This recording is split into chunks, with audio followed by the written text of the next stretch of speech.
was kind of a gay baiting aspect to it, especially because they had the sexy names and he was the mama's boy and stuff. There definitely was a tinge of homophobia to at least the early portions of the gimmick, and that was part of the heat. But I think it speaks to the greatness of Cornette that, I mean, we saw Rico and Billy and Chuck do that for less than a year. And Jim Cornette had a, 30, 40 year career. So he turned it into much more than that. It evolved, and it became about finding the thing that the people in that town didn't want to hear and saying it as loudly and as verbosely, as articulately as possible. Because that's the great thing about Cornette. He doesn't just say, this town stinks and I hate all of you. He was a guy who could really put together words much more eloquently than I'm doing right now. And that was really part of the whole act, that, you had Cornette, who built the anticipation for the match, who made you want to see his wrestlers beat up, who made you want to see him get beat up.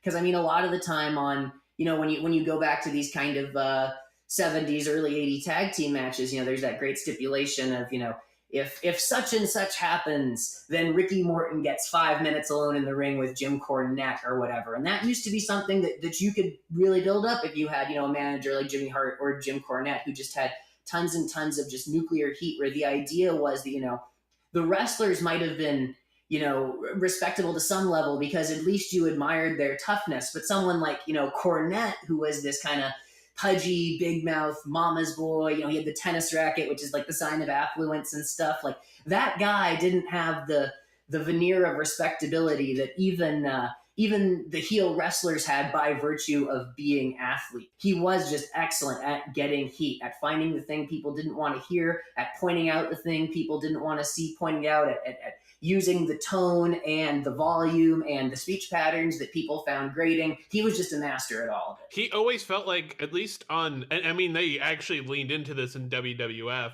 he always felt like he was breaking kayfabe. Yeah, definitely. I mean, they did those kind of, I always think of the Attitude Era things where he would do the shoots on WCW. But who gets a lot of the attention from the wrestling fans especially?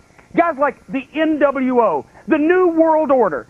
All the fans think these guys are so cool and so sweet and so funny. Well, as far as I'm concerned, the NWO was like a bunch of guys meeting out in the backyard in a clubhouse in a tree.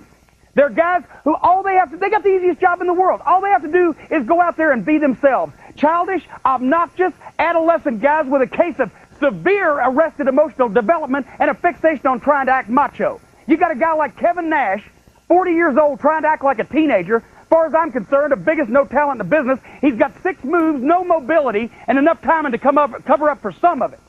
But what he does is he goes around and he manipulates.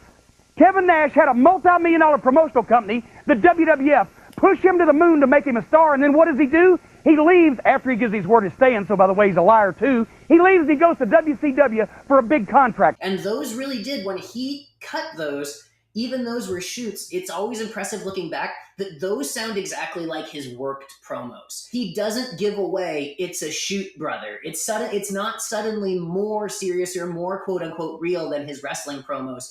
The wrestling promos are exactly the same as the shoots because the wrestling promos are real too.